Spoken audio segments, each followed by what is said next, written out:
बिस्मिल्लाहिर्रहमानिर्रहीम। अस्सलाम वालेकुम दोस्तों, मैं Reet Saleem. Welcome to my YouTube channel Nawal orchard. कैसे हैं आप सब लोग जी। तो गाइस, आज हमने रीड करना न्यू नावल। उससे पहले अगर आपने मेरे चैनल को सब्सक्राइब नहीं किया तो सब्सक्राइब कर लें, साथ में बेल आइकन भी प्रेस कर लें ताकि आने वाली वीडियो आपको मिलती रहे। वीडियो को लाइक शेयर कमेंट करना ना भूलें। चलते हैं नावल की तरफ, नावल की सेकेंड पार्ट की तरफ।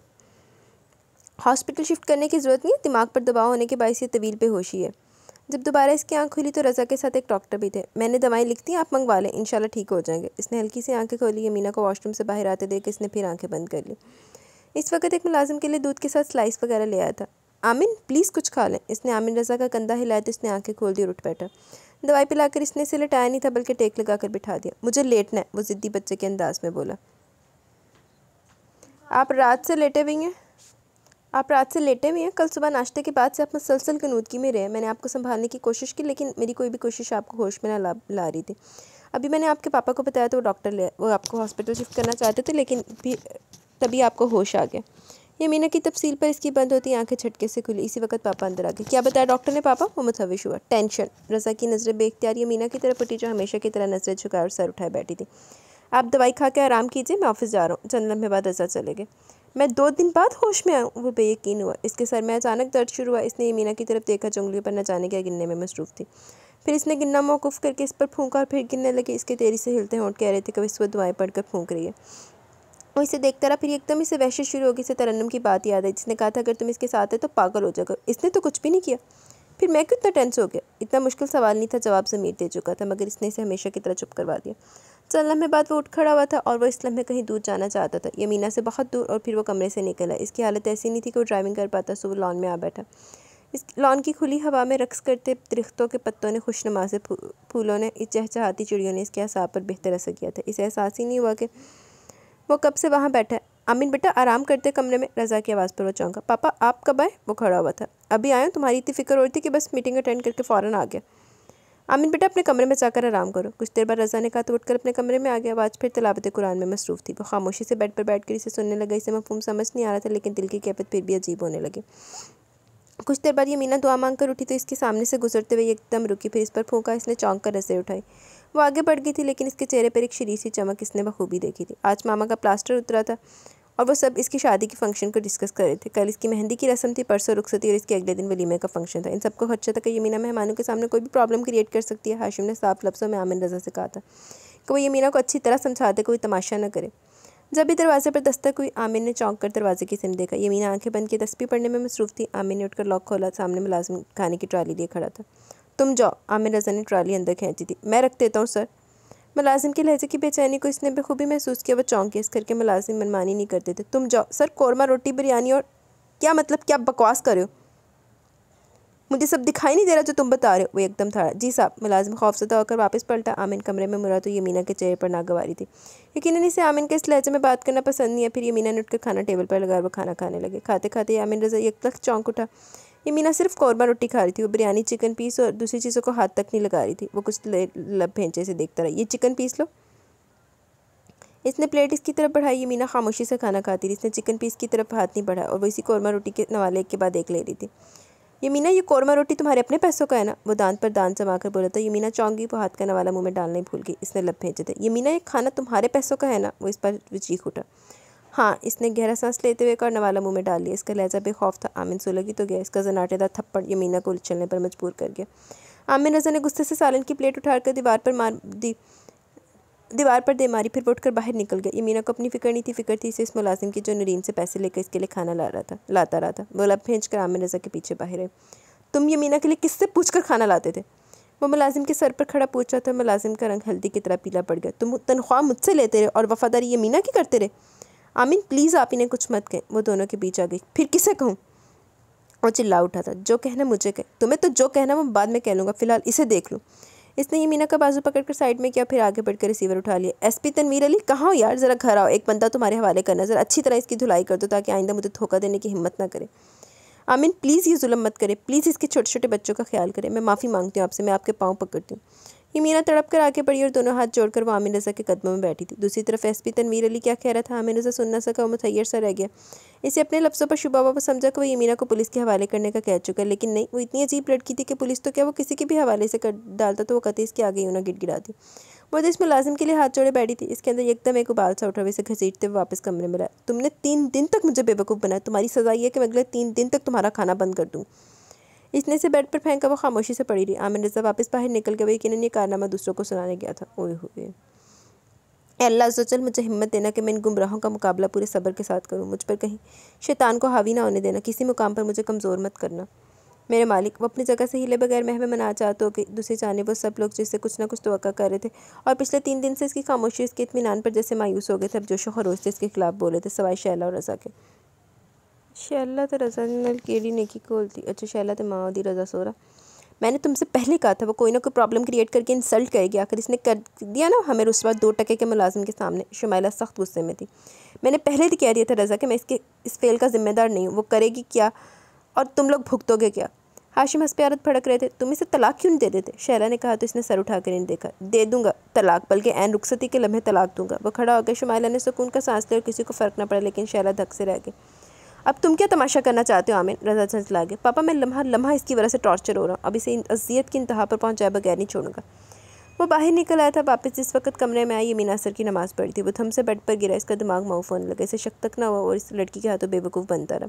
इसे इस बात पर हैरत तो थी कि आखिर वो कैसे हराम कमाई से खाना खा रही है। फिर वो यही समझा कि भूखी कच्ची है, बर्दाश्त नहीं कर सकी। इसके वहम गुमान में भी नहीं आ सका कि अपने पैसों से खाना मंगवा रही है। वो तो इसने मुलाजिम के लहजे की बेचैनी महसूस की। फिर इसके मेन्यू के बताने पर इसे गुस्सा आया, लेकिन खाते खाते वो ये देखकर चौंका जिस चीज़ का जिक्र मुलाजिम ने सबसे पहले किया था, यानी कोरमा रोटी, यमीना सिर्फ वही खा रही थी। इसके अलावा वो किसी चीज़ को हाथ नहीं लगा रही थी। उफ़, इसने दोनों हाथों से सर थामा। तबीयत इसकी पहले ख़राब थी, लेकिन इतनी बुरी हालत इसकी कभी नहीं हुई थी। वो जिसे सीधा करने के लिए लाया था, खुद इस छटांग पर लड़की के हाथों बेवकूफ़ बन गया था। तबीयत ने ढाल सी होने के बायस वो सो गया और जब आँख खुली तो हैरत से रह गया। सुबह के 8 बज रहे थे। ये इतनी ज़्यादा नींद कैसे आने लगी है मुझे? कहीं मैं फिर तो बेहोश नहीं हो गया था? घड़ी पर नज़र पड़ते हुए झटके से उठ बैठा। यमीना सर झुके उंगलियों पर कुछ गिनने में मसरूफ़ थी। आमिर रज़ा ने इंटरकॉम पर मुलाजिम से नाश्ता लाने को कहा। मेरे लिए नाश्ता ले आओ, ख्याल रहे सिर्फ मेरे लिए। इसने हदायत की थी। कुछ देर में मुलाजिम नाश्ता ले और वो अकेला बैठकर नाश्ता करने लगा। तुम्हें पता है आज हमारी मेहंदी का फंक्शन है, मैं तुम्हारा ड्रेस ला चुका हूँ, खामोशी से तैयार हो जाना वरना आज। वो उठकर इसके करीब आ रही। यमीना इसके अधूरे जुमले का मतलब अच्छी तरह समझ गई, लेकिन जवाबन इसने चुप रहने को तरजीह दी। वो खामोशी से इसी तरह तस्बीहात पढ़ती रही। यमीना क्यों हर वक्त इबादत करती रहती हो? तुम्हारी तो कोई दुआ कबूल नहीं होती। वो इसके करीब बैठकर बगौर इसे देखते हुए बोला। यमीना के चेहरे पर उलझन आके भी इसकी बात का मतलब कतई नहीं समझी थी। तुमने दुआ मांगी होगी, नेक हम सफ़र क्यों मुसल्लत हो गया मैं तुम पर। इसे अपने बाजू के घेरे में लेकर इसके कंधे पर सर टकाते हुए इसे देखने लगा। मैंने हमेशा अपने हक़ में बेहतरी की दुआएं की हैं और मुझे यकीन है कि आपके साथ मेरी कुछ ना कुछ बेहतरी ज़रूर होगी। इसने बेहद इत्मीनान से जवाब दिया। ऑफ कोर्स डियर वाइफ, मुझसे ज़्यादा आपके लिए कोई बेहतर शख्स हो भी नहीं सकता। आज रात मैं आपको अपने ख़ास दोस्तों से मिलवाऊंगा। इनसे मिलकर आपको अंदाज़ा होगा कि किस कदर बेहतर शख्स आपकी ज़िंदगी में है। उठते हुए बोला और फिर बाहर निकल के जब वो वापस आए तो इसके साथ खाना और ब्यूटिशियन दोनों थे। इसने खुद ही वहाँ बैठकर खाना खाया। फिर ब्यूटिशियन को यमीना के मुतालिक गाइड करने लगा। यमीना दुआ मांग कर उठी तो ब्यूटिशियन को देखकर एक गहरा सांस लेकर आएगी। मेहंदी से शुरू करें। पास आती ब्यूटिशियन इसके फैले हाथ देखकर चौंके और आमिर रज़ा ने मुस्कुराते हुए इसकी शिकस्त को देखा। फिर बाहर निकल के काफ़ी देर बाद लौटा तो ब्यूटिशियन को लाउंज में पाया। सर, मैम की स्किन बेहद फ्रेश है, शाम को आकर मैं इनका मेकअप कर दूँगी। ओके, इसने कहा और अंदर आकर यमीना बेड पर आड़ी लेटी थी। दोनों तकियों पर सर रखे, पैर बेड से लटकाए, आंखें बंद थी। कैसा लगा वाइफ अपनी पहली हार पर? वो इसके करीब बैठते हुए बोला। बहुत अच्छा। इसे फ़ौरन इससे जवाब की उम्मीद नहीं थी। वो बैठना भूल गया। वो हैरानगी से इसे देखने लगा। एक पल को इसे लगा ये यमीना नहीं कोई और है, क्योंकि यमीना को ये सब कैसे अच्छा लग सकता है। अपने शौहर के लिए सजना सवरना किसे बुरा लग सकता है? यमीना का अगला जुमला इसे चिढ़ा गया। तुम सिर्फ अपने शौहर के लिए नहीं सच सवरी हो, बल्कि आज तो बहुत से लोग तुम्हें बेपर्दा देखेंगे। इसकी बात वो एकदम बेड से उतरने लगी। असर का वक्त हो रहा है, कर लो दुआएं। आज शाम के ना आने की ढेर सारी दुआएं करो, क्योंकि जो शाम आज तुम्हारी ज़िंदगी में आ रही है वो तुम्हें दुआ की मोहलत नहीं देगी। इसकी तमस्कर उड़ाती आवाज़ पर यमीना ने काम बंद होने की दुआ बेसख्ता की। फिर वो वॉशरूम में चली आई। बाहर आई तो आमिर रज़ा कमरे में नहीं था। ए मेरे मौला, काश मैं तेरे वो नाम जानती जिन्हें लेते दुआ कबूल हो जाती है। मेरे अल्लाह, मेरी ज़िंदगी में आज शाम बल्कि कभी कोई ऐसी शाम मत ला जिसमें मुझसे कोई गुनाह सरज़द हो। मैं तेरी बहुत आम बनती हूँ, ज़्यादा जुल्म जबर बर्दाश्त नहीं कर सकूँगी। तू मुझे हिम्मत दे, तू मुझे ज़ालिमों से लड़ने की ताकत दे। तू मुझे सीधी राह पर चला, इसी राह पर जिसका तूने मुझे हुक्म दिया। मुझे भटकने मत देना मेरे मौला, मुझे गुमराहों के रास्ते पर न चला। तुझे मोहम्मद सल्लल्लाहु अलैहि वसल्लम का वास्ता, मुझे हर गुनाह से बचा ले। इसकी आंखों से आंसू नहीं बह रहे थे, मगर इसका दिल तड़प रहा था। अल्लाह, मुझे इस अजाब से निकाल, मुझे इस इम्तिहान में कमज़ोर ना होने दे। मुझे सीधे रास्ते पर चलने की हिम्मत देना मालिक, मुझे हिम्मत देना। इसकी तकलीफ़ का अंदाज़ा इसके चेहरे से बखूबी हो रहा था। वो उठी तो इसे चक्कर आने लगे। इसने बमुश्किल जान नमाज को छोटी मेज़ पर रखा जब इसकी आंखों के आगे अंधेरा छाने लगा। इसकी तकलीफ़ बढ़ी थी। इसने दोनों हाथों से अपना सर पकड़ा हुआ था। इसके लिए बेड तक जाना मुश्किल हो रहा था। क्या मेरे दिमाग की कोई रग फटने वाली है? बालों को पकड़ते हुए इसके जहन में पहला ख्याल आया, ये मेरे अल्लाह की मदद है। अगले पल आने वाले ख्याल ने इसे तकवीत बख्शी। इसने एक कदम आगे बढ़ाया। वो गिरने लगी तब खुद को बचाने के लिए इसने साइड टेबल को पकड़ा, लेकिन हाथ लैंप पर पड़ गया। वो खुद को बचा न सके और लैंप इस पर गिर पड़ा। यही इसका आखिरी एहसास था। यमीना, आमिर रज़ा जिस वक्त रूम में दाखिल हुआ फर्श पर पड़ी थी। टेबल लैंप इससे ज़रा फासले पर टूटा हुआ था। इसकी पेशानी से खून निकल रहा था। आमिर रज़ा ने लब भेजे। वो देरी से आगे बढ़ा और इसे उठाकर बेड पर लटाया। फिर इसने डॉक्टर को बुलाया। डॉक्टर के आने तक पूरा घर आ गया। क्या हुआ इसे? शैला हरासा थी। फिर कोई ड्रामा किया होगा। शमाइला चिड़ी हुई थी। पता नहीं और कितना ख्वार करेगी ये लड़की मुझे। हाशिम हंसप्यारत भड़क रहे थे। इसने खुद को ज़ख्मी नहीं किया, बल्कि अचानक ऐसा हुआ। रज़ा इसका तफसीली जायज़ा ले रहे थे। तभी डॉक्टर आ गए। डॉक्टर ने पहले बैंडेज की, लेकिन क्योंकि खून अब तक रस रहा था। घबराने की कोई बात नहीं है। आपकी पेशेंट ने शायद पिछले 2-3 दिन से खाना नहीं खाया, इसलिए चकरा कर बेहोश हुई हैं। लेकिन लैंप से लगने वाली चोट के बायस ये बेहोशी तवील हो सकती है। डॉक्टर इसका चेकअप करे थे। हाँ, इसने 2-3 टाइम से कुछ नहीं खाया। आमिर रज़ा ने धीरे से जवाब दिया तो दवाइयाँ लिखते डॉक्टर रुककर आमिर रज़ा को देखने लगे। मिस्टर आमिर रज़ा, ये बेहोशी 2-3 टाइम की भूख से नहीं है, बल्कि 2-3 दिन भूखे रहने की वजह से। डॉक्टर ने अपनी बात पर जोर दिया तो आमिर रज़ा ने चौंक कर कुछ उलझ कर इन्हें देखा। 2-3 दिन से क्यों भूखी होगी ये आपको पता होना चाहिए। वो अपना बक्स लेकर खड़े हो गए। ये दवाइयाँ लिखती हैं मैंने, ये उठ जाएँ तो खिला दीजिएगा और फिक्र मत कीजिएगा, इन्हें होश आ जाएगा। वो नॉर्मल अंदाज में कहकर वापसी के लिए निकल गए। बाहर आए मेहमानों से क्या कहेंगे हम? शमाइला ने दांत पीसते हुए कहा। इसे अब भी होश आ जाएगा। आमिर रज़ा ने लब भेजे थे। इससे अब कभी होश नहीं आएगा। शमाइला चलकर बोली और बाहर निकल आई। तुम इसे छोड़ क्यों नहीं देते आमिर? शैला रोहानसी हो गई। रुखसती के वक्त छोड़ूंगा इसे। वो बिना पल के झपके यमीना को देख रहा था। इसके खून पर इस लम्हे जो उबाल उठ रहा था वो सिर्फ यमीना से नफरत पर गुस्सा आ रहा था। आमीन, हम पहले बहुत ज़रा टेंशन में, तुम भी तमाशा करोगे तो हम पागल हो जाएंगे। रज़ा एकदम चीखे। मुझे सिर्फ इसका क्रूर ख़त्म करना पापा, और मुझे इसके अलावा इसमें कोई इंटरेस्ट नहीं है। वो एकदम इनकी बात काट कर बोला तो वो इसे घूर कर रह गए। आमीन, तुम मेरी बेटी के साथ ज़्यादती करो। शैला को गुस्सा है, जबकि मेरा ख्याल है आमीन बिल्कुल सही करेगा। ये लड़की कभी भी आमीन के साथ कदम से कदम मिलाकर नहीं चल सकती। जिस तरह ये जगह जगह हमें ख्वार करिए, इसी तरह ये आमीन को भी शर्मिंदा करेगी। बेहतर यही होगा कि इसे छोड़ दिया जाए। हाशिम गुस्सीले लहजे में बोले। हाशिम प्लीज़, वो आपकी बेटी है। शैला बेचारगी से ने देखने लगी। ना ही होती तो अच्छा था, कहते हुए वो बाहर निकल गए। रज़ा भी चले गए। आमीन प्लीज़ तुम ही समझ जाओ। और आंटी, मुझसे कुछ कहने की ज़रूरत नहीं है, मैं कुछ नहीं सुनूंगा। वो बाहर निकल गए तो उन्होंने नज़र यमीना के चेहरे पर डाली। फिर गहरा सांस लेते हुए खुद भी बाहर चले आए। 11 बज रहे थे। मेहमान आ चुके थे। आमिर रज़ा दोबारा इसे झंझोड़ चुका था, मगर वो यूं ही बेसुधरे। दुल्हन कहाँ है? दुल्हन कब आएगी? कब रस्म शुरू होगी? मेहमानों के सवालात शुरू हो गए। किसी के पास कोई जवाब नहीं था। तिल मिलाया हुआ आमिर रज़ा कुछ नहीं बोल रहा था, लेकिन इसके अंदाज से तो मेहमानों की समझ में बहुत कुछ आ रहा था। और जो लोग यमीना को जानते थे, इनकी समझ में तो सभी कुछ आ गया। यमीना को फूड पॉइज़न हो गया। सॉरी, हम रस्म मुलतवी करें। वो हॉस्पिटल में, शबीना ने ऐलान किया। ये फूड पॉइज़न खाने की ज़्यादती से हुआ या ना खाने की वजह से? मेहमान यमीना को अच्छी तरह जानते थे। शायद शबीना जज्बस हुई। फिर लोगों में सरगोशियाँ शुरू हो गई, जो बहरहाल इतनी बुलंद थी कि तमाम मेज़बानों के समात तक बखूबी पहुँच रही थी। यमीना घर छोड़कर तो नहीं चलेगी कहीं? ये लोग शायद बात दबाने की कोशिश करें। ऐसी बातें छिपती थोड़ी है। आमीन को भी न जाने क्या सोची। एक से एक लड़की इस पर फिदा थी, मगर इसे भी यमीना ही मिली जिसके साथ एक कदम भी नहीं चल सकती। ये वो सरगोशियाँ थी जो मेज़बानों के गुस्से का बायस बन रही थी, और ये तमाम गुस्सा यमीना पर था जो इन्हें रुस्वा करने का बायस बन रही थी। जबकि शैला का मामला तो बिल्कुल ही अलग था। शैला, तुम्हारी ये बेटी तो बिल्कुल ही अलग है। कसूर तुम्हारा नहीं, तुम्हें इसे अपनी सास के पास भेजना ही नहीं चाहिए था। और फिर आमीन जैसे शख्स के साथ बेचारी का शादी कर दी। वो लड़की तो नॉर्मल ही नहीं है। यह खातून शैला को बरसों से जानती थी। इस वक्त शैला का ज़ब्ता आजमा रही थी। नॉर्मल नहीं है क्या मतलब? दूसरी खातून इस कदर भी अनजान नहीं थी जितना बनने की कोशिश करी थी। अरे भाई, शैला की सास काफ़ी दक्कियानुसी थी। ऐसे ही इन्होंने यमीना की परवरिश की है। यमीना को देखो तो लगता ही नहीं कि शैला की बेटी और शबीना की बहन है। हाँ, देखा है मैंने, पिछली सदी की दादी नानी से भी 2 हाथ आगे होगी। वो खातून इस्तज़ाइया मुस्कुराहट लिए अनजान बनने की एक्टिंग ख़त्म करके शैला से इज़हार अफसोस करने लगी। शैला, किस्मत वाली होती तुम, आखिर आमिन जैसा दामाद मिलता। इनसे दामन छुड़ाकर मुश्किल 2 कदम चली कि एक और खातून ने रोक लिया। मिलता क्या मतलब? वो तो है ही मेरा दामाद। इन्होंने हैरत से इन खातून को देखा। जवाबन वो मुस्कुराई, क्योंकि वह सब जानते हो कि यमीना का इसकी मर्ज़ी क्या। शैला के तन बदन में आग लगी। आज तक इन्होंने बहुत से लोगों पर बातें बनाई थी। आज लोगों के मौका में असर था। वो क्यों पीछे रहते? सब दिल खोल कर बोल रहे थे। कल आना या नहीं? किसी साहब ने चलते चलते हाशिम को भड़का दिया। हाँ भी बता दो, कहीं आज की तरह कल का आना भी बेकार है। दूसरे साहब बोले। हाशिम फट पड़े। कल आना सब लोग, और देखना कि लड़की हमें किस तरह ख्वार करेगी। हाशिम। रज़ा और शैला तेज़ी से इनके करीब है। एक दफ़ा मर जाए तो जान छूटे। खुद लम्हा लम्हा जी रही है और हमें लम्हा लम्हा मार रही है। आमिर रज़ा लब भेजे ने देख रहा था, जिनका दिमाग लोगों की बातें सुनकर फटने की हद तक पहुंच चुका था। वो पलट कर कमरे में आई। यमीना इसी तरह बेसुध थी। सिर्फ एक बार होश में आ जाओ यमीना, फिर देखो मैं तुम्हारा क्या हशर करता हूँ। वो इसे लब भेजे देखने लगा। फिर इसे छोड़कर जिस वक्त बाहर आया, शैला तमाम मेहमानों को रुखसत करी थी। मामा कहीं नहीं थी। यकीन वो मज़ीद बेइज्जती की मुतहम्मिल नहीं हो सकी और अपने कमरे में चली गई। ये तुम्हें कभी खुश नहीं रहने देगी आमिन, बर्बाद कर देगी तुम्हें। तुमने देखा आज लोग मुझे हाशिम दुरानी को कितना जलील करके गए।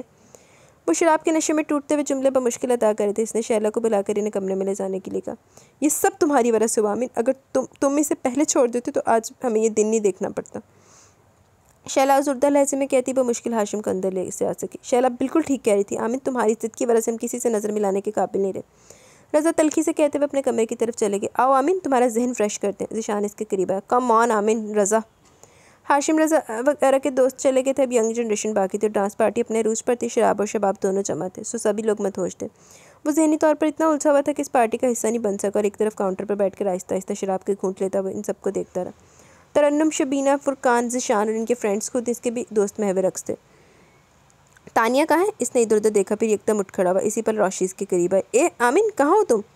इसका सांस फूल रहा था। इसने काउंटर से ग्लास उठाकर शराब पीनी शुरू कर दी। आमिन बिना इसे जवाब दिए बाहर आ गया। भाग जाओ यहाँ से यमीना, वरना ये लोग तुम्हें मार डालेंगे, इसी रास्ते पर चलने के लिए मजबूर करेंगे जिस रास्ते पर खुद चल रहे हैं। तानिया के आवाज़ पर इसके खून में उबाल आ गया। इसने झटके से दरवाज़ा खोला। तानिया ने पलट कर देखा। What is your problem Tania? वो इसे कहरलूत निगाहों से घूरते हुए बोला। आमिन प्लीज़ यमीना को छोड़ दो, ये इस रास्ते पर नहीं चलेगी जिस पर तुम चला रहे हो। इसका लहजा मुल्तजाना था। तुम कौन होती हो ये कहने वाली? और तुम भी तो पहले ऐसी पारसा बीबी थी ना, अब देखो खुद को। इसने तनफ्फर भरे अंदाज में कहा। मैं और ऐसी पारसा? वो यूँ हंसी जैसे खुद पर हंसी हो। कुछ लोग होते हैं आमिन जिन्हें अल्लाह सीधी राह के लिए चुन लेता, और यमीना शायद वही है जिसे अल्लाह ने चुन लिया। वो यमीना के कहने पर यमीना की तरफ बढ़ते आमिन रज़ा को देखकर सोचने लगी। आमिन रज़ा ने इसे झंझोड़ डाला। यमीना ने आहिस्ता से आंखें खोली, फिर बंद कर ली। यमीना? आमिन रज़ा ने इसे खींच कर बिठाया तो इसके जहन पर छाया अंधेरा यकलख दूर हुआ, और फिर तानिया को देखकर इसकी आंखों में उलझन अंदर आई। मुँह धोकर आओ, आमिन रज़ा ने कहा तो खामोशी से बेड से उतरी। एक कदम चलकर बेख्तियार डगमगाई। संभल के, तानिया के लबों से बेख्तियार निकला। इसने एक पल को रुक कर तानिया को देखा, फिर वॉशरूम में घुस गई। वापस निकली तो टेबल पर खाना लगा हुआ था। खाना खाओ यमीना, आमिन रज़ा के लहजे में हुक्म था। वो तौलिए से चेहरा रगड़ती रही। डॉक्टर ने कहा तुमने पिछले 3 दिन से खाना नहीं खाया, हालांकि तुम्हारा खाना मैंने सिर्फ पिछले 3 टाइम। आप बीमार थे, मैं कैसे खाना खा सकती थी? इसने तौलिया सोफे पर फैलाते हुए आमिन रज़ा की बात मुकम्मल नहीं होने दी, और आमिन रज़ा जैसे लम्हे भर को बोलने के काबिल न था। वो इसके लिए पिछले 4 दिन से भूखी थी। इसकी नज़र बेख्तियार तानिया की तरफ उठी। वो बेहद संजीदा थी। एनीवे, हमारी हराम कमाई के पैसों का खाना मोहतरमा, तनावल कीजिए। अगले पल वो एक गहरा सांस लेते हुए बोला तो यमीना ने बिना जवाब दिए चादर नमाज के अंदाज में बांधी। छोटी मेज़ पर से जानमाज उठा ली। आमिर रज़ा के लब भींचे थे। क्या करियो तुम? तहज्जुद का वक्त हो रहा है। आमिर रज़ा ने घड़ी देखी, 3 बजे थे। खाना खाओ पहले। इसने से जानमाज लेकर वापस मेज़ पर रखी और इसे लाकर खाने के करीब पटकने के अंदाज में बिठाया। यमीना के लब भींच के और तानिया की आंखें आंसू से भर गई। खाना खाओ, फिर तैयार हो और मेरे साथ पार्टी में चलो। कैसी पार्टी? तुमने अपने माइयों के फंक्शन को मिस कर दिया, लेकिन हमारी तरफ से डांस पार्टी अपने रूज पर। अब उठकर वार्डरोब खोलकर उठ खड़ा हुआ था। फिर इसने अंदर एक ड्रेस निकाला जिसे देखते तानिया ने नजरें चुरा ली। पहनो इसे। इसने सूट यमीना पर उछाला। मैं यूँ उछल के पीछे भी जैसे वो सूट नहीं सांप हो। मैं इसे नहीं पहनूंगी। इसका लहजा मुस्तहकम था। मैं बकवास सुनने के मूड में नहीं हूँ, वो एकदम गुर्राया। बहस फजूल है आमिन रज़ा, मेरा अल्लाह मुझसे बहुत प्यार करता है। मैंने अपने प्यारे मौला से एक दुआ कसरत से किया कि जानबूझकर हराम मैं कभी खाऊंगी नहीं और अनजाने में मुझे हराम खिलाएगा नहीं। मैं अपने हाथ तोड़ लूँगी लेकिन अल्लाह की रस्सी कभी नहीं छोड़ूंगी। मेरा पर्दा ख़त्म करने की आपकी मसमूम कोशिश को मैं कभी भी कामयाब नहीं होने दूँगी। मैं जान दे सकती हूँ आमिन रज़ा, लेकिन ईमान नहीं। खुदकुशी तो मैं कर नहीं सकती कि जहन्नमी रास्ता, और यूँ भी मैं भी जीना चाहती हूँ कि मैंने मक्का मदीना की पुरकैफ फ़िज़ाओं को अभी तक नहीं देखा। इन्हें देखे बगैर तो मरने की आरज़ू कर भी नहीं सकती। हाँ, लेकिन आपकी इस कोशिश को बेकार करने के लिए खुद को नुकसान पहुंचा सकती हूँ। अगर खुदा ना ख्वास्ता मैं मर जाऊँ तो गवाह रहिएगा कि मैंने खुदकुशी नहीं की। यमीना, ताने की दिलखराश चीख आमिन रज़ा के सोचने समझने की सलाहियत को मकफूत कर दी। इसने पलक झपकते में सामने रखी छुरी से अपनी कलाई काट डाली, और वो डॉक्टर थी। इसे अंदाज़ा था कितना गहरा ज़ख्म इसे सिचुएशन से निजात दिला सकता है। खून भल भल बहता इसके कपड़ों को रंगीन कर रहा था। यमीना, तानिया भागकर इसके नज़दीक है और इसने तेरी से एक तकिया यमीना की कलाई पर रखा, लेकिन यमीना ने इसका हाथ झटका। हालांकि भूख सर पर लगी चोट और इतनी देर की बेहोशी के बाद अब इसमें इतनी ताकत नहीं थी वो तानिया को रोक पाती, मगर वो कोशिश करी थी कि तानिया इसका खून रोकने में कामयाब ना हो सके। और जिस लम्हे रज़ा तेरी से कमरे का दरवाज़ा खोलकर अंदर दाखिल हुए, तब तक यमीना दोबारा बेहोश हो चुकी थी। मिल गया सुकून मेरी बहन को मार के। तानिया यमीना को छोड़कर उठी और साथ खड़े आमिन रज़ा के मुंह पर खींचकर थप्पड़ मार दिया। जाओ जश्न मनाओ अपनी जीत का। बताओ सबको जाकर के अपनी इस पता के बारे में, क्या मिला मेरी बहन को मार के तुम्हें? वो हिस्टेरिक हो रही थी और रज़ा अभी तक बेयकीन से खड़े थे। फिर लब भेंचे आगे बड़े बेहोश यमीना को तानिया के सहारे लेकर बाहर निकल गए, और आमिन रज़ा के लिए अपने पैरों के सहारे नाकाफ़ी हो गए। वो बेख्तियार घुटनों के बल बैठा था। क्या यमीना मर गई? इसे खौफ महसूस हुआ। फिर वो एकदम उठा और तेरी से बाहर निकला। पीछे गेस्ट हाउस में डांस पार्टी रूज पर थी। वो तेरी से गेट की तरफ बड़ा। पापा के मोबाइल पर फ़ोन करके इसने इनसे पूछा कि वो कहाँ है। फिर इनके बताने पर सीधा वहीं पहुँचा। तानिया इसे देख कर खफकी से मुँह फेर लिया। आपकी पेशेंट को होश आ गया। नर्स कॉरिडोर में टहलती तानिया के करीब रुककर बोली और फिर आगे बढ़ गई। तानिया ने नज़र घुमाकर रज़ा को देखा और रज़ा ने आमिन रज़ा को देखा, जो पिछले 2 घंटों से यूं ही इस दरवाजे पर नजरें जमाए हुए थे जिसके पीछे यमीना थी। तानिया, आप यमीना से मिलने। चंद लम्हों बाद रज़ा ने कहा तो तानिया ने नफ़ी में सर लिया। इससे यमीना का सामना नहीं हो सकता था, इसमें हिम्मत ही नहीं थी। फिर रज़ा खुद ही आगे बढ़कर रूम में आए। अगले पल वो चौंके। यमीना बैग से पुश टकाकर बैठी हुई थी और इसकी आंखें बंद थी। आधी ड्रिप को वो खुद ही हाथ से निकाल चुकी थी। यमीना, कैसा महसूस कर रही हैं बेटा आप? इन्हें समझ नहीं आया कि वो क्या पूछें। वही जो जहन्नम से आज़ादी पर फील हो सकता है। इसकी आंखें बददस्तूर बंद थी, लेकिन इसके जवाब पर रज़ा गड़बड़ा गए। फिर खामोशी से देखने लगे जो इनके बेटे की ज़िद्दी तबीयत की भेंट चढ़ी थी। इन्हें याद आया कि आमिन रज़ा अपनी चीज़ों का यही हश्र करता था, जो इसकी ना हो वो किसी की ना हो। लेकिन यमीना कोई खिलौना शर्ट या गाड़ी नहीं थी, वो एक जीती जागती इंसान थी, अपनी मर्ज़ी की मालिक। आमिन, अंदर आओ। रज़ा ने दरवाजे से झांक कर कहा तो वह धीरे धीरे कदम उठाकर अंदर आया। हमेशा की तरह यमीना की नज़र झुकी हुई थी और चेहरा उठा हुआ था। रज़ा इसके चेहरे से इसकी अंदरूनी कैफियत का अंदाज़ा लगाने में नाकाम रहे थे। आमिन रज़ा ने एक नज़र इसके चेहरे पर डाली। वो फ़कत चंद घंटों में सदियों की बीमार लग रही थी। आमिन, तुम और यमीना साथ ज़िंदगी नहीं गुजार सकते। तुम दोनों ही अपने अपने दायरे में इंतहा को पहुँचे हुए हो। ना तुम यमीना को बदल सकते हो, ना यमीना तुम्हें बदल सकती है। इसलिए बेहतर है कि मेरा ऐसा कोई दावा नहीं। इसने रज़ा की बात काट दी। वो दोनों चौंक कर इसे देखने लगे। जिन लोगों के दिलों पर अल्लाह मोहर लगा देने पैगंबर भी नहीं बदल सकते, फिर मेरी औकात ही क्या? इसका लहजा सर्द था। बाहर खड़ी तानिया की रीढ़ की हड्डी में सनसनाहट फैल गई। तुम जो चाहती हो वही होगा यमीना। रज़ा ने लम्हा भर में फैसला किया, जो वो चाहेगी अब वही करेंगे, चाहे इन्हें आमिन रज़ा के खिलाफ जाना पड़े। मैं यहाँ से जाना चाहती हूँ। इसका लहजा सपाट था। तुम जा सकती हो। रज़ा ने गहरा सांस लिया। आमिन रज़ा साख्त खड़ा रहा।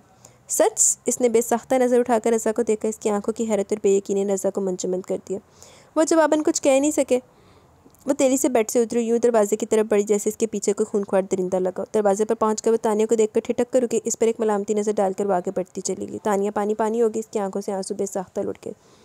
मैं आमिन रज़ा को ना बदल सकी तो खुद को भी नहीं बदलूंगी। अपना कहा सच करती यमीना अंधेरे में इसकी आंखों के सामने से गुम हो गई। वो इतनी बेबस थी कि इसके लिए दुआ भी ना कर सकी, क्योंकि दुआ की ज़रूरत यमीना को नहीं बल्कि खुद ही से थी। यमीना सीधी राह पर चलती चलेगी, गुमराही पर तो वो चलने लगी थी। फिर भी बड़े हौसले के नाल निकल के गई अगली। इतनी ढीठपन दिखाने के लिए भी बड़ी हिम्मत की ज़रूरत होती है। खस कम जहाँ पाक, शुमाइला ने सुनते ही कहा। वो जा चुकी है, ये बात इनके लिए बाइस इत्मीनान थी, लेकिन अब हमें ज़िल्लत उठानी पड़ेगी। इस बात का अंदाज़ा है आपको? हाशिम परेशानी के आलम में इधर से उधर टहल रहे थे। तानिया और शैला स्पाट चेहरा लिए बैठी थी। लोगों से कह दे कि मर गई। शुमाइला सफाक हो रही थी। शैला पहलू बदल कर रहेगी। पहले मर जाती तो बेहतर था, ये ज़िल्लत तो नहीं उठानी पड़ती। हाशिम शुमाइला से भी 2 हाथ आ गए थे। तानिया के मोबाइल पर जुनैद की कॉल आ रही थी। बुढ़ की अगर भी कॉल ना भी आती तो भी इसे जाना था। इससे वहशत हो रही थी इन गुनाहगारों से जो हदायत को ज़िल्लत समझ रहे थे, जो लोग अपने आप को बड़ा समझते और अल्लाह की नाफिज करदा हदूद से निकल जाते। इनमें एक बीमारी पैदा हो जाती कि इनसे बुराई, बुरे काम और गुमराही का एहसास छिन जाता और वो खुद अपने इख्तियार से जहन्नम की आग समेटते चले जाते हैं। तानिया के सामने भी इस वक्त ऐसे लोग थे जो अपना हकीकी होश व हवास का हो चुके थे। इससे वहशत हुई थी अपने आप से, जो हदायत मिलने के बाद भी ज़िल्लत भरे रास्ते को मुंतखब कर बैठी थी। वो भागती हुई यहाँ से निकल गई। कभी वो यहाँ बड़े शौक से रहने आती थी, लेकिन अब इसे लगा कि वो एक लम्हे भी वो रुकी तो इसका सांस रुक जाएगा। यमीना सिर्फ आमिन से नहीं पूरे ख़ानदान से लड़ सकती थी, तो फिर मैं एक जुनैद से क्यों न लड़ सकी? अपने उरिया कंधों पर इसने साड़ी के पल्लू को अच्छी तरह लपेटा। आपको इश्क मजाजी ने गुनाहों से लथपथ कर दिया।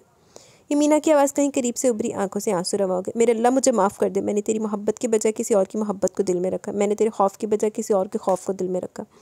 मैं गुमराह होगी। मेरे मालिक, मुझे फिर से सिराते मुस्तकीम पर चला दे। मुझे इन लोगों में शामिल कर दे जिन पर तेरा इनाम है। मुझे बख्श दे मेरे मौला। मुझ पर रहम फरमा। मेरी नस्ल पर रहम फरमा। मेरी औलाद पर रहम फरमा। मेरे शौहर पर रहम फरमा। मेरे शौहर को हदायत अता कर दे। आमीन। आज कितने दिनों बाद इसके लब दुआ गो थे। वो बमुश्किल घर पहुंची। इसने जुनैद को सुधारने का आज़म कर लिया, जो मुश्किल ज़रूर था मगर नामुमकिन नहीं। लेकिन जुनैद की किस्मत में शायद हिदायत नहीं थी। इसका यकीनी से हर गुजरते दिन के साथ हो रहा था। वो जुनैद की बात से इनकार करती तो जुनैद इसका नन्ना मुन्ना सा बेटा इसे छीन कर कमरे में बंद कर देता। इसका 2 साल का बच्चा चीख चीख कर माँ को पुकारता और जुनैद इत्मीनान से बैठा शराब पीता रहता। हत्ता कि तानिया को इसकी बात मानना पड़ती। वो जुनैद की मोहब्बत में माँ बाप के खिलाफ गई थी, इनसे लड़ी थी, लेकिन अब अपने बेटे के लिए जुनैद से नफरत होती जा रही थी। जुनैद को अपनी औलाद पर तरस नहीं आता था। जिन लोगों के दिलों पर अल्लाह मोहर लगा दे, पैगंबर भी नहीं बदल सकते। यमीना का लहजा सर था। इतने दिन गुजरने के बावजूद तानिया सुना जाती। इसने जुनैद को बदलने का ख्याल दिल से निकाले, लेकिन अब इस डगर पर चलना खुद इसके लिए माहौल था। वो कश्मकश में थी। वो क्या करे? इन्हीं दिनों से आमिन रज़ा और रोशी की शादी की खबर मिली। आमिन को ऐसी लड़की की ज़रूरत थी। वो तनफ़्फ़ुर से सोचने लगी। फिर इसने इनकी मंगनी में शिरकत की थी। हाशिम ने इसे बताया कि इन्होंने रोशी को अपनी बेटी बना लिया। वहाँ सब बहुत खुश थे। किसी को एहसास न था वो किस अंधेरे में है और इन्होंने कैसा हीरा खो दिया। वाह, रोशी परी लग रही हो इस ड्रेस में। किसी लड़की ने रोशी की तारीफ़ की। ये सब आमिन की पसंद है। वो मुस्कुराई। तानिया के अंदर नफरत की एक लहर उठी। वो बेख्तियार आमिन रज़ा के सामने जा खड़ी हुई। आमिन रज़ा ने बगौर इसे देखा। मैं तुम्हारे लिए रोज़ बद्दुआ करती हूँ कि आमिन रज़ा खुश ना रहे, लेकिन मैं खुश हूँ। इसकी बात काट कर वो मुस्कुराए। मैं तुम्हारे लिए रोज़ बद्दुआ करती हूँ कि तुम्हें यमीना से मोहब्बत हो जाए। आमिन रज़ा की मुस्कुराहट आन वाहिद में गायब हुई और तानिया की मुस्कुराहट बहाल हुई। हसरत ही रही मुझे कि आप कभी मेरी तारीफ़ करें। सर झुकाए सब्जी काटती बीबी जान ने हैरत से सर उठाकर इसे देखा। मैं तुम्हारी तारीफ़ में पूरा दीवान भी लिख दूँगा तो भी तुम्हारी हसरत कभी ख़त्म नहीं होगी। लो, सिकंदर ने एक बार फिर अपने सफरी बैग का जायज़ा लेते हुए कहा, ऐसे मेरे नसीब का। इसने चूल्हा जलाते हुए तड़क कर जवाब दिया। बीबी जान ने एक गहरा सांस लेकर फिर से सब्ज़ी बनानी शुरू कर दी। इन दोनों के बीच होने वाली किसी गुफ्तगू का अंजाम पुरसकून रहा हो, ये बीबी जान की भी हसरत थी। किस बात पर आप दोनों के बीच इस किस्म के तबादला ख्यालात हो रहे हैं? टीपू सुल्तान सिर्फ नाम ही नहीं, अंदाज भी शहानत रखता था। अरे यार, ये औरत हर वक्त अपनी तारीफ़ सुनना चाहती है। सिकंदर का 12 साला टीपू सुल्तान को मुखातिब करने का इरादा अंदाज़ ऐसा था जैसे वो इसका हम उम्र दोस्त हो। टीपू सुल्तान ने किताबों में सर दे दिया। औरत? वो सिकंदर को घूरने लगी। अभी मेरी उम्र ही क्या है? हाँ, अभी तुम्हारी उम्र ही क्या है? डॉक्टरी तो तुमने पैदा होते ही पास कर लिया और डॉक्टरी पास किए तुम्हें सिर्फ 10 साल ही तो हुए हैं। सिकंदर ने इसका मजाक उड़ाया। बीबी जान देखें। वो एकदम रोने लगी तो बीबी जान ने गहरा सांस लिया। अभी इन्हें मुदाखलत करना थी। हुआ क्या? हुआ ये कि मैंने मुख्तरमा से कहा कि मैं आज शहर जा रहा हूँ, जो दवाइयाँ ख़त्म होगी इनकी लिस्ट बना लो। और अब जब मैं बिल्कुल तैयार हो गई तो इन्हें याद आ रहा है कि हॉस्पिटल तो गई नहीं थी, लेकिन मरीज़ निपटा कर आ गई। इन्हें दवाइयों की लिस्ट में बनानी याद नहीं रही। इस पर मैंने डांट दिया तो बस शुरू होगी कि मैं इनकी तारीफ़ नहीं करता, मुझे इनसे मोहब्बत नहीं है। वो उसे घूरते हुए वजह लड़ाई से आगाह कर रहा था। कीड़े है, एक बात तो सच है सिकंदर, तू कभी इसकी तारीफ़ नहीं करता, हमेशा इसकी गलतियों पर इसे डांट देता है। बेटा, औरत का दिल मोहब्बत का तलबगार होता है। अब मैं अपना दिल तो चीर कर दिखाने से रखे, देखो भाई मुझे तुमसे कितनी मोहब्बत है। इसने अपना गुस्सा सफरी बैग की जिप पर निकाला। झटके से जिप बंद करके बैग को ज़मीन पर पटक दिया। जिप बाजेगी? जिप टूटी नहीं। दिल चीर के दिखाने की ज़रूरत नहीं है, बस आंखें बंद करके अपने दिल में झांक ले। जो नज़र आए वो मुझे बता दें। इसने चाय का कप इसे थमाया। जो बताऊंगा इस पर यकीन कर लोगी? चंद लम्हों बाद वो पुरसोच लहजे में बोला, जबकि वॉश बेसिन में मुँह धोने लगी। तुम इतनी खूबसूरत हो, मुझे पता ही नहीं था। सिकंदर की आवाज़ पर ठिठक कर पलटी। इसकी आंखें बंद थी। साबुन चेहरे पर मलना भूल के चेहरा धोना भूल के। कितनी नशीलें तुम्हारी आंखें, चलती हो तो दिल बेख्तियार धड़क उठता है। इसने बौखलाकर तमाम नफूस पर नजर डाली। से यकीन नहीं आ रहा था कि सिकंदर सबकी मौजूदगी में सब कह सकता है। इसे एकदम शर्मिंदगी हुई। पूंछ मत हिलाया करो, मुझे अच्छा नहीं लगता। सिकंदर के जुमले ने इसकी शर्मिंदगी को हैरत में बदला, बाकी अफराद की हैरत को हंसी में बदला। बीबी जानकर डर ना होता तो कब का काट कर तुम्हें खा चुका होता। सिकंदर का लहजा ललचा रहा था। ओए होए सिकंदर! सदमे के बायस इसकी आवाज़ हलक में घुट गई। सिकंदर ने भी आंखें खोलकर देखा। तुम्हें क्या हुआ? इसकी पीली रंगत देखकर सिकंदर खड़ा हो गया। तुम मुझे मारना चाहते हो सिकंदर? वो रो दी। मैं तुम्हें क्यों मारना चाहूँगा? वो हैरान हुआ। अभी अभी तुमने खुद मेरे बारे में कहा। तुम्हारी बात कौन करे? मैं तो कट्टो बेगम के बारे में कह रहा था। सिकंदर ने आगे बढ़कर बीबी जान की लाडली भैंस पर हाथ फेरा। क्या मतलब? वो लचकर रोना भूल गई। तुमने तो कहा था कि आंखें बंद करके अपने दिल में झांक लो, जो नजर है तुम्हें बता दो। ओए होए, तो आपको कट्टो बेगम नजर आई? वो जल गई। सबके लबों पर मुस्कुराहट फैल गई। ज़्यादा मत जलो अपनी बहन से, वरना इसकी जैसी हो जाओगी, काली और मोटी। सिकंदर! वो बुरी तरह से चिढ़ गई। अच्छा अब जा रहा हूँ, ज़रा रुखे रोशन पर खुशी से जा लो। इसने कप खाली करके रखा और बैग उठा लिया। अल्लाह हाफिज़। अगले पल इसे घूरते हुए बोली तो इसने आँख मारी वो रोना चाहते हुए, और वह ना चाहते हुए भी मुस्कुराई। कसम से डॉक्टर नहीं लगती हूँ रोते हुए। आपकी बीवी तो लगती हो ना, मेरे लिए यही काफ़ी है। वो बेख्तियार मुस्कुराई। वो भी मुस्कुरा दिया। वो इसे दरवाजे तक रुखसत करने आई। बीबी जान सब्ज़ी रहने दे, शाम को तो टीपू अपने दोस्त के घर इनवाइट है, इसकी सालगिरह है। इनकी आनी भी इनके साथ ही जाएंगी। बाकी रहे हम दोनों तो दोपहर का सालन रखा हुआ, मैं रोटी पका लूँगी। मैं वहाँ खाना नहीं खाऊंगी, मुझे साग ही खाना, चावलों की रोटी के साथ। इसने कहा तो बीबी जान ने नज़र उठाकर इसे देखा, जिसका सर पूरी तरह किताब में गुम था। वो बीबी जान के तख्त पर दराज हो गई थी। जबकि बीबी जान सब्जी लेकर किचन में आ गई। एकदम सहन से धीमी सी हंसी की आवाज़ उभरी तो उन्होंने चौंक कर बाहर देखा। टीपू अपनी आनी के साथ मिलकर इसका मजाक उड़ा रहा था, जो इसने सिकंदर से की थी। इनकी नज़रें इस पर रुक गई, जो किताब हाथ में लिए शरारत से मुस्कुरा रही थी। अकेली डॉक्टर है, उन्हें ब्याह कर लिया दूजा? क्या इसकी सारी ज़िंदगी अब ऐसे गुजरेगी? इन्होंने आप भरकर इसे देखा। जब इनके शौहर का इंतकाल हुआ, इन्हें लगा कि इनकी भी ज़िंदगी ख़त्म होगी, लेकिन जीना पड़ा। अपने 4 साल के बेटे की वजह से पाल पोस कर इसे बड़ा किया। शादी की बहू अल्लाह के फजल से बहुत अच्छी थी।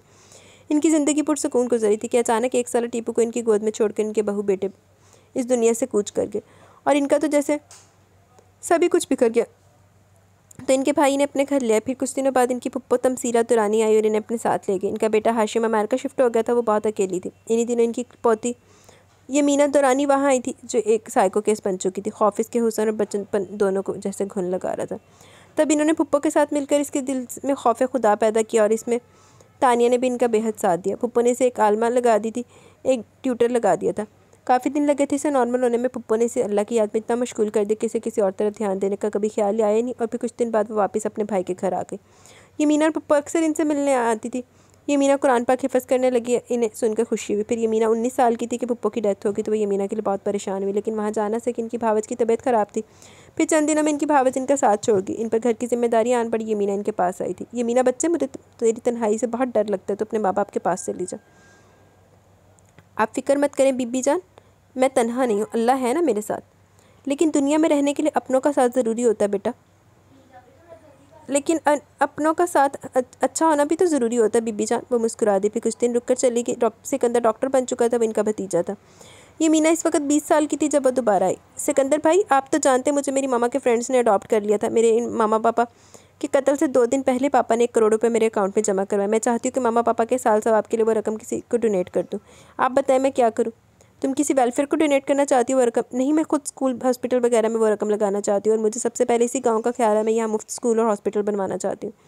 ये तो वाकई बहुत अच्छा ख्याल आया तुम्हें, बीबी जान ने कहा। तो फिर इसी तरह ये मीना ने वो रकम खर्च कर डाली। यहाँ एक स्कूल और अस्पताल तमीर करवाए थे जहाँ मुफ्त तालीम दी जाती, कोर्स दिया जाता, दवाइयाँ भी मुफ्त थी। ये मीना ने इस हॉस्पिटल का नाम अपने अडॉप्ट करने वाले माँ बाप के नाम पर रखा। अपने नाम क्यों नहीं करियो? मशहूर हो जाओगी, लोग इज्जत करेंगे। सिकंदर ने छेड़ा। मैं चाहती हूँ लोगों से इनकी बख्शिश की दुआएं करवाऊँ जो गुनाहों में अपनी ज़िंदगी गुजार कर चले गए। वो अफसुर्दगी से बोली, फिर वापस लौट गई। वो 2-3 माह बाद आई तो सिकंदर ने डॉक्टर निशा से शादी कर ली और इसी शादी में वो शिरकत करने आई थी। निशा की वजह से गांव में एक लेडी डॉक्टर भी आ गई। फिर ये मीना अपनी पढ़ाई में लगी। साल भर ना आई, हाउस जॉब करके वो शहर में सरकारी अस्पताल में जॉब करने लगी। सिकंदर चाहता तो अपने बनाए हुए हॉस्पिटल में आ जाए, लेकिन वो नहीं मानी। फिर आई तो ऐसे कि वह दहल गई। सुबह 8 बजे जब दरवाज़ा बजा तो वह तसव्वुर भी नहीं कर सकती थी कि वो ये मीना होगी। ये मीना, इन्हें देखकर इसकी चीख निकलते निकलते रह गई। इसकी रंगत पीली हो रही थी, यूँ लग रहा था जैसे वो बरसों से बीमार हो। वो हैरान परेशान थी और वजह से सिर्फ इनकी गोद में आने के लिए भी अपने होश हवास में थी। 3 दिन वो सख्त बुखार में मुब्तला रही। इन सबको यकीन ही नहीं आ रहा था कि अपने घर वालों के हाथों इस हाल को पहुंचे। जब इसने बिस्तर छोड़ा, सिकंदर ने इसे मसरूफ़ कर दिया। छोटे से गाँव में 3 डॉक्टर्स हो गए थे। तब सिकंदर के मशवरे पर ये मीना ने आसपास के गाँव में डॉक्टर तमसीला दुरानी के नाम से फ्री मेडिकल एक रोज़ा कैंप लगाने शुरू कर दिए। और जिन गाँव वालों का हॉस्पिटल दूर पड़ता था, वो अपने अपने इलाके में लगने वाले फ्री कैंप से दवाइयाँ लेने लगे। क्या इसकी अब सारी ज़िंदगी ऐसे गुजरेगी? इसे यहाँ 6 माह हो गए थे। ऐसे ही? क्या मतलब? सिकंदर ने चौंक कर बीबी जान को देखा। मैं इसकी ज़िंदगी में भी रंग देखना चाहती हूँ, लेकिन हम क्या कर सकते हैं बीबी जान? इसने आमिर रज़ा से तलाक तो ली ही नहीं, और आमिर रज़ा के साथ वो कैसे रह सकती है? निशा ने कहा। तो हम लोग मिलकर आमिर रज़ा से बात करते हैं। वो अब क्या सारी ज़िंदगी इसके नाम पर गुजारेगी? बीबी जान मैं जा रही हूँ। ये मीना की आवाज़ पर इन्होंने चौंक कर देखा। इस वक्त तुम कहाँ जा रही हो? रात के 10 बज रहे। वो हैरान हुई।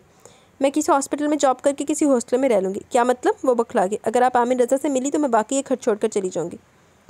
बेटा एक बार बात तो करने दो। वो लब भेज कर रहेगी। मुझे इस शख्स का कोई भरोसा नहीं, वो मुझे दोबारा इस अज़ियत में मुब्तला कर सकता है, और इस बार कुछ ऐसा हुआ तो मैं मर जाऊँगी। वो कहकर पलट गई। इसे कुछ वक्त दीजिए बीबी जान, फिर फैसला करेंगे। सिकंदर ने इनके हाथ थामते हुए कहा। 1.5 साल गुजर गए। ये मीना बाकी ज़िंदगी भी क्या यूँ ही गुजारोगी, किसी साथी के बगैर? आप हैं तो मेरी साथी। वो मुस्कुरा के नहीं देखती रही, इधर उधर की बातों में बात बदल देती। वो अल्लाह से रोज़ इसकी खुशियों की दुआएं करती थी। अब तो इनकी यही आरज़ू थी अपनी बेटी को अपनी आंखों से अपने घर में हंसता बसता देख सके। फिर भी उसने कल को अगर वो की थी, खैरात की थी, तो अब आज उसके काम आई है। मतलब अल्लाह ताला ने उसको तन्हा नहीं छोड़ा। अगर वो अल्लाह पाक के रास्ते पे चली है तो अल्लाह पाक ने उसके लिए रास्ते खुद वसी किए हैं। तुमसे कोई खातून मिलने आई है। वो फजर की नमाज़ पढ़ने के बाद कमरे में जाकर फिर सो गया। आज इतवार था इसलिए वो छुट्टी पर थी। कोई पेशेंट है? वो कसरमंदी से पड़ी थी। पेशेंट होता तो मैं फारिग कर देती। निशा कहते हुए बाहर निकल गई। वो उठी और सहन में आकर वॉश बेसिन पर मुँह धोने लगी। आर्यन का चाइल्ड बहुत ब्यूटीफुल है। किनका? इसने तौलिए से चेहरा रगड़ते हुए टीपू को देखा। इन्हीं आंटी जो आपसे मिलने आई हैं। इन्हीं आंटी का? अच्छा। वो मुस्कुराई एक तरफ बने ड्राइंग रूम के दरवाजे की तरफ बढ़ाई। दरवाजे पर पहुँचते हुए ठिठक कर रुकी। आओ ये मीना, बहन से बातें करो, मैं चाय वगैरह भेजती हूँ। बीबी जान इसे देखकर खड़ी हो गई थी, जबकि वो खामोशी से इस बच्चे को देखती रही जो पूरे 4 साल का यकीनन नहीं था। आप आनी है ना? बच्चा इसके करीब है। आपको पता है? वो चौंकी। मम्मा ने बताया था आनी बहुत प्रीटी है, वो बहुत बड़ी चादर ओढ़ती है। अरे वाह, आनी कितनी अच्छी पहचान है। वो बेख्तियार हंसती। टीपू, इसने पलटकर इसे देखा जो इसके पीछे खड़ा था। ये तंजील है? जैसे आप मेरे भतीजे ऐसे ये मेरा भांजा है। आनी ये मुझसे दोस्ती करेगा? टीपू को फिक्र हुई। बिल्कुल करेगा। तंजील को आप ले जाओ, कट्टो बेगम और परी मुर्गियों से मिलाओ।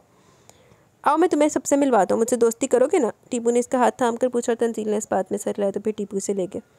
बच्चे भी कितने अच्छे होते हैं, लम्हों में घुल मिल जाते हैं। वो मुस्कुराते हुए इसके मुकाबले सोफे पर आ बैठी। मैंने वो घर छोड़ दिया। इसकी आवाज़ भर आ रही थी। आपको बहुत पहले ही काम कर लेना चाहिए था। अब घर छोड़ने की वजह? राय के साथ ही सवाल भी किया। मैंने जुनैद के लिए क्या कुछ नहीं किया। खुद को गुनाहों के दलदल में उतार दिया। फिर मैं खुद ही तंग आ गई। मैंने इसे बदलने की कोशिश की तो इसने नन्हे से तंजील पर जुल्म शुरू कर दिया। मैंने फिर हथियार डाल दिया और अब वो दूसरी शादी कर चुका है।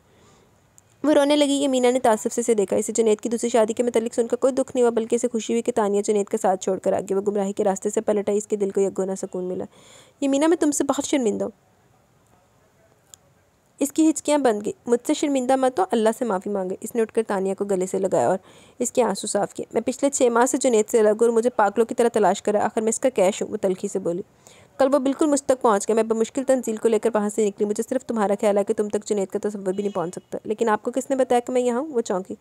तुम यहाँ के अलावा और कहाँ जा सकती थी? इसने नज़र उठाकर इसे देखा तो मुस्कुरा दी। चले, मैं आपके लिए खाना लाती हूँ, फिर आप आराम कर लें। वो खड़ी हुई। यमीना, मैं यहाँ घर लेना चाहती हूँ। घर? क्या मतलब?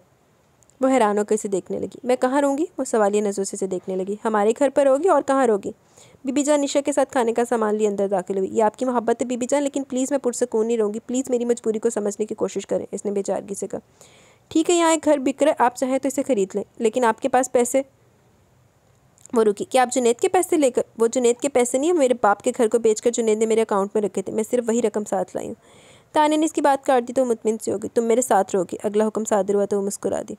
लेकिन बेटा, ये मीना, बीबी जान यकीनन इस बात के लिए राजी न थी। जब मैं अकेली थी तो आप ही मेरे साथ रही थी, और अब मुझ पर फर्ज है कि मैं आप ही के साथ रहूँ जबकि वो अकेली है। ये मीना ने एकदम कहा तो बीबी जान चुप हो गई, जबकि तानिया इसे देखती रही। आज कितने साल बाद इसने तानिया को फिर आप ही कहा था। इसके बाद तमाम मामला तय होते चले गए।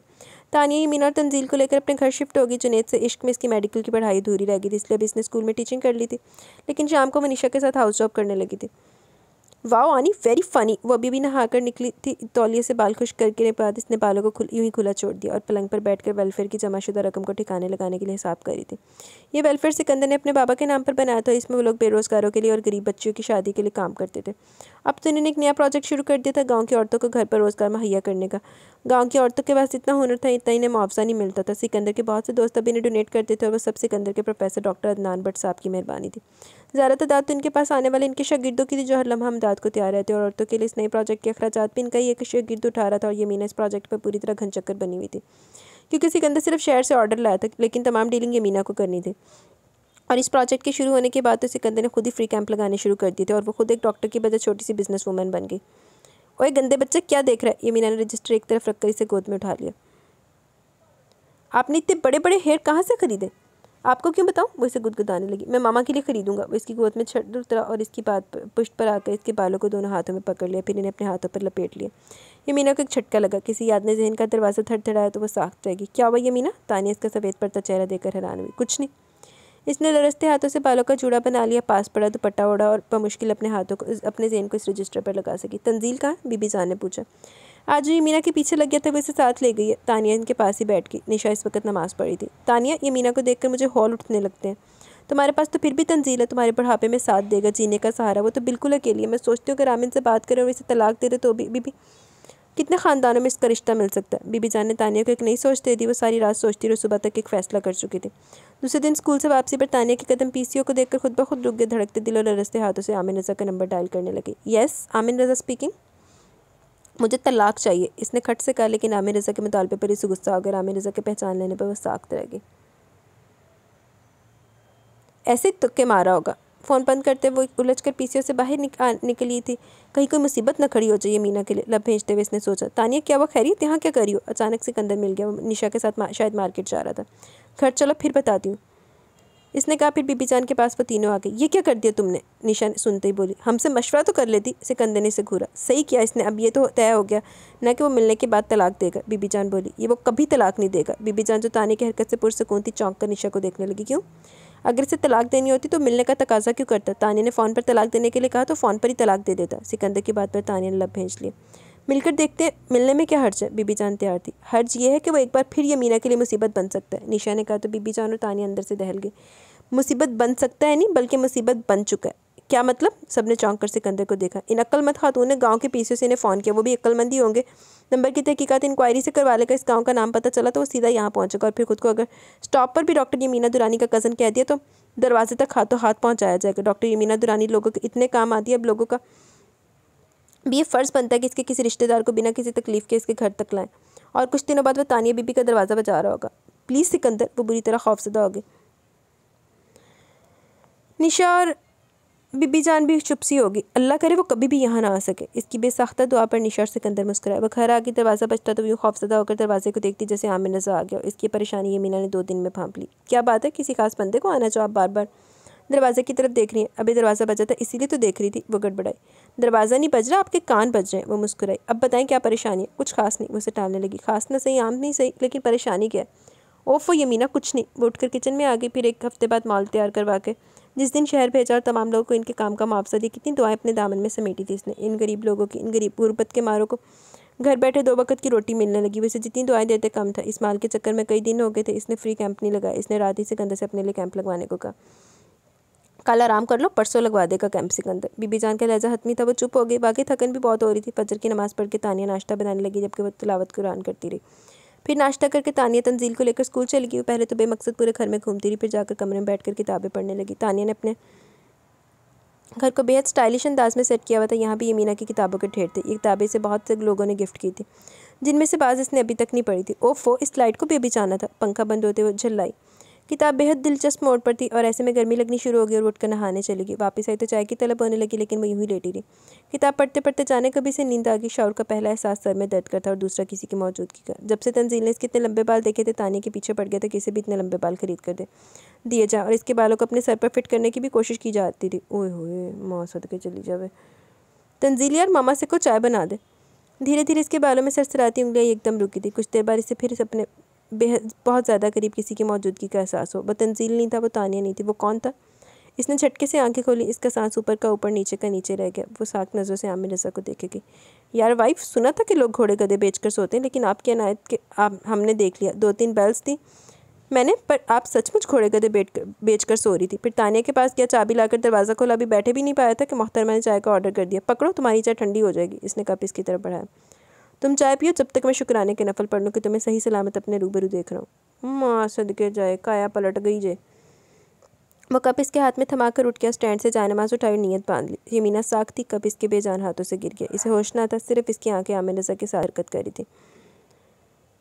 रुकू सजूद में से उठता बैठता देख रही थी। आमिर रज़ा की इस तरह आमद ने इसके सोचने समझने की सलाहियत को मकफूद कर दिया। सलाम फेर कर दुआ मांगकर इसके करीब आया, जिसकी निगाहें अभी तक इस पर थी। पहले वो नज़र उठाती नहीं थी और इस पल झुकाना भूल गई। इसकी निगाहों में खौफ नहीं था, किसी किस्म की कोई परेशानी भी नहीं थी, सिर्फ हैरत थी। शायद हैरत ख़त्म होती तो वो खौफज़दा होती या कुछ रिएक्ट करती। वो इसकी आंखों को बगौर देख रहा था। इसकी आंखें बड़ी बड़ी शहद रंग थी। इसकी पलकें इतनी दराज थी कि उठी होती तो भवों तक पहुँचती थी। इसने इन आंखों को देखने की कभी ख्वाहिश नहीं की, लेकिन इन्हीं नज़रों ने ऐसी नज़रबंदी की कि इसे सब कुछ नजर आना बंद हो गया। माँ सदके चली जावे, आके तो टपक गया और आना तो सही उन्हें। आमीन सोई नहीं अभी तक। रज़ा इसके कमरे का दरवाज़ा खोलकर अंदर आ गए थे। इंसान का बच्चा बन के आमीन जिथों आया, मैं लगता हूँ वो दसन लगे। पापा ये मिस्टर गिलानी की दी गई फ़ाइल को रीड कर रहा था। वो कंप्यूटर के सामने था। मिस्टर गिलानी की फ़ाइल, क्या मतलब? वो चौंके। हमारा इनके साथ तो कोई प्रोजेक्ट नहीं आमीन। वो सोफे पर बैठ के, मैंने आज ही इनके साथ एक प्रोजेक्ट साइन किया पापा, लेकिन तो पहले मिस्टर आज़र और मिस्टर तिरमिज़ी के साथ 2 मुख्तलिफ प्रोजेक्ट में बिजी हो, जबकि हमारा असूल रहा कि एक वक्त में एक ही प्रोजेक्ट करते हैं। इस तरह तो तुम्हें सांस लेने की फुर्सत नहीं मिलेगी। वो हैरत से देखने लगे, जिसकी नज़र कंप्यूटर पर जमी थी। यहाँ सांस लेना भी कौन चाहता? वो बेहद तल्खी से सर्द लहजे में बोला तो लम्हा भर के लिए रज़ा को अपना ही सांस रुकता महसूस हुआ। वो इस बात पर इसे टपट भी न सके, बस गौर इसे देखते रहे। फिर इसकी कैफियत को समझ सकते थे। नहीं यकीन था कि वो रोशी को पसंद करता, और यही यकीन इन्हें रोशी को भी दिलाना था। जो आज से 1 साल पहले यमीना के जाने के बाद 3 दिन बाद अपना प्रपोजल लाई थी। आमीन के साथ रोशी जैसी लड़की सूट करती है। हाशिम दुरानी ने रोशी को गले लगाते हुए कहा। हाथों हाथ ही रिश्ता तय हुआ और हाशिम ने रोशी को अपनी बेटी बना लिया। 15 दिन के बाद मंगनी की डेट फिक्स कर दी। आमीन ने अपनी पसंद से रोशी को तमाम तैयारियां करवाई। रोशी के फादर के साथ इन्होंने भी एक प्रोजेक्ट साइन कर लिया। इस मंगनी के 2 माह बाद आमिर रज़ा का एक्सीडेंट हो गया। 15 दिन आमिर रज़ा हॉस्पिटल में रहा। इसके बाद ज़िंदगी मामूल पर गुजरने लगी, और आज 1 साल के बाद इन्हें पता चला कि आमिर रज़ा की ज़िंदगी मामूल पर नहीं गुजरी। कुछ खास इसकी ज़िंदगी में रौनमा हो चुका था। आज रोशी का बर्थडे था। वो लोग मधु थे, वो सब वहाँ पहुँच गए। आमीन कहाँ है? रोशी के पापा ने पूछा। अभी तक पहुँचा नहीं? वो हैरान हुए। नहीं अभी तक नहीं आया, रोशी की मामा ने जवाब दिया। हो सकता है अभी आने वाला हो, शमाइला ने कहा। वो नहीं आएगा। रोशी की आवाज़ पर वो सब चौंक कर पलटे थे। वो यहाँ कभी नहीं आएगा। क्यों नहीं आएगा? इन्होंने हैरत से रोशी को देखा, जिसके चेहरे पर गुस्सा था। क्या आपको नहीं पता वो क्यों नहीं आएगा? इसने ने चुपती नज़रों से देखा तो वो उलझ के। क्या इससे आपका कोई झगड़ा हुआ? रोशी के पापा ने पूछा। ओ नो, इससे झगड़ा तो इस वक्त हो जब वो मैसर हो। वो तो मुझसे मिलता ही नहीं। मैं दिन में 1 मरतबा फ़ोन कर दूँ तो सारा दिन मोबाइल ऑफ रखता है। इससे मिलने जाओ तो चुपचाप बैठा दीवारों को घूरता रहता है। मैं आमिन को बहुत पसंद करती हूँ, वो मेरे लिए बहुत ख़ास है, लेकिन मैं ना तो इसे पसंद हूँ और ना ही इसके लिए ख़ास हूँ। ऐसा कब से करने लगा वो? रज़ा और शमाइला हैरान हुए। जब से हमारी मंगनी हुई है। बेटा वो तो मंगनी से बहुत खुश था, शमाइला बोली। मंगनी से पहले ही खुश था, मंगनी के बाद से तो इसने पागलों वाली हरकतें शुरू कर दी हैं। मिस्टर तिरमिज़ी का बेटा बता रहा था कि आमिन के साथ कोई मीटिंग करो तो इसके 20-10 आवाज़ें देकर आमिन को अपनी तरफ मतवजा करना पड़ता है, वरना कुछ भी कहे जो वो सुनता ही नहीं।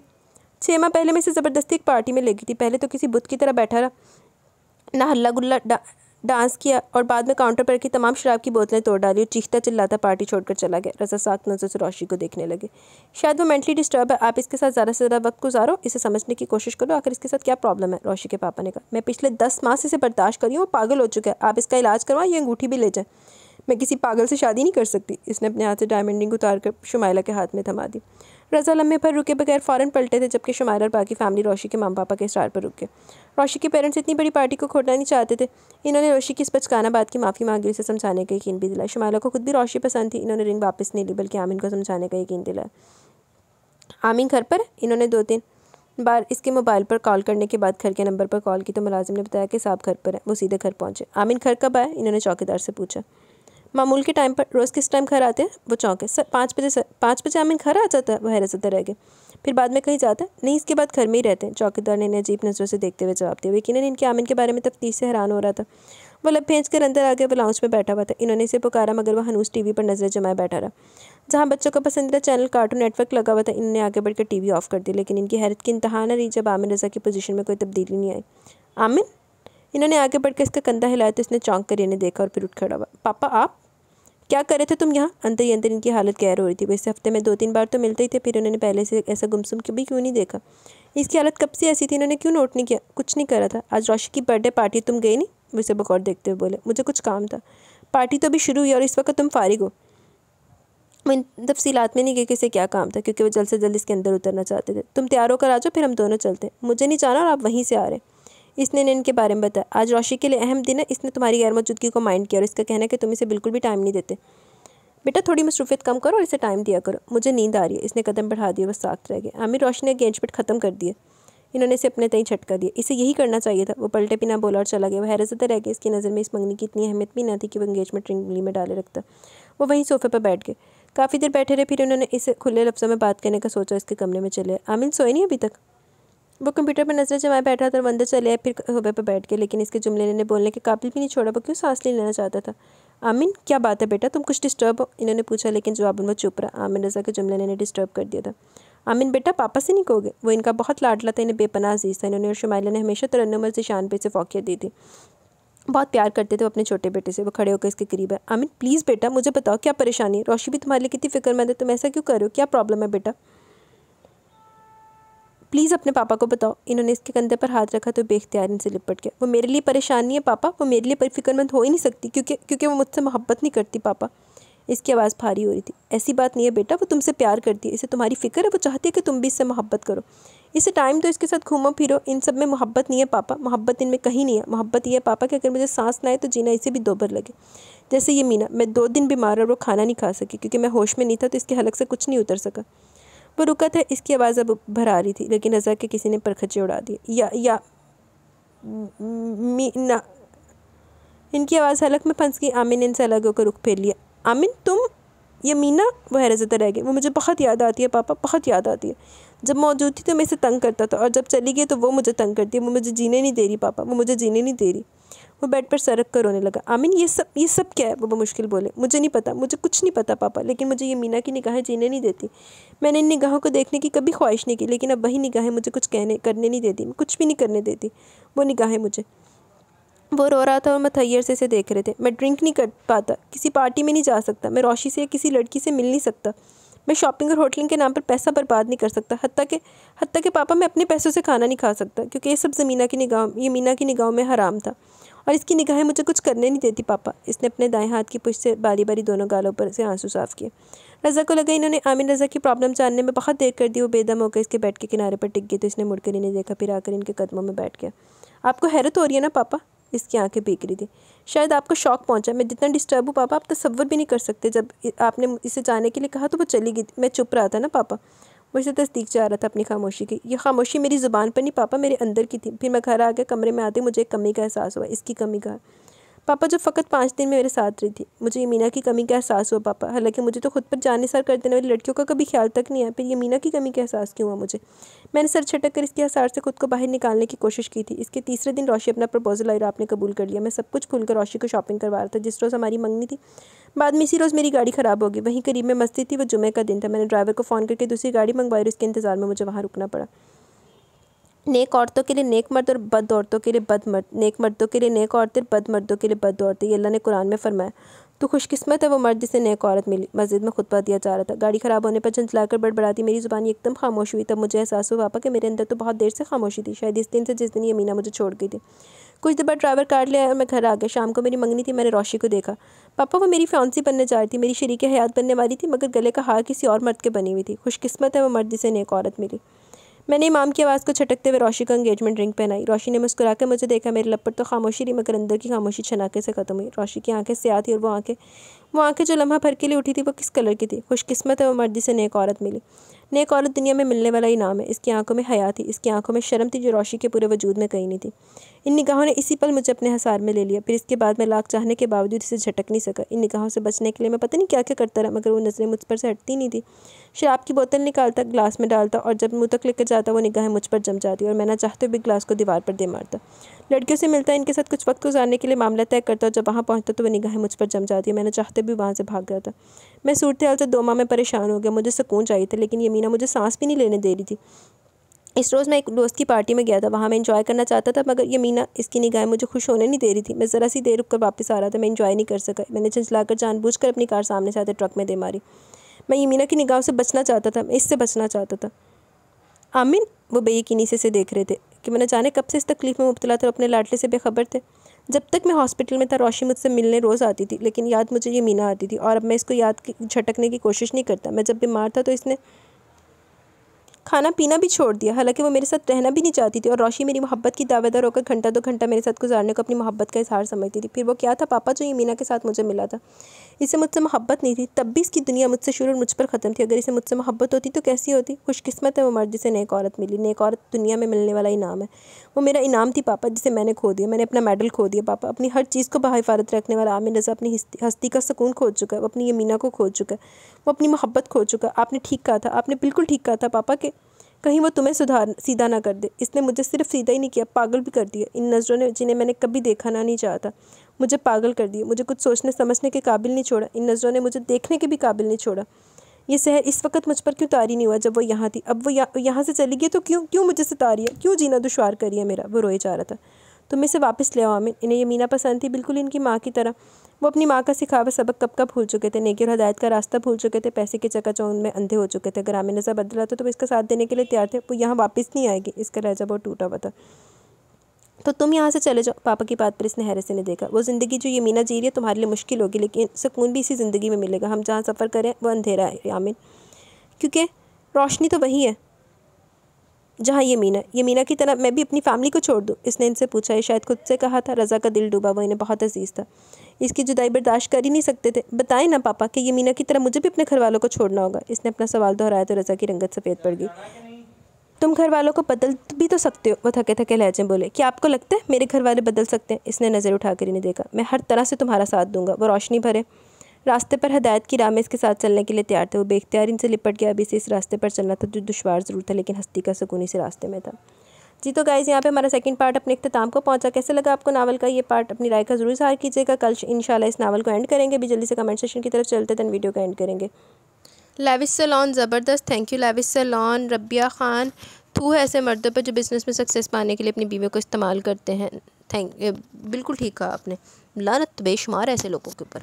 Thank you Rabia Khan.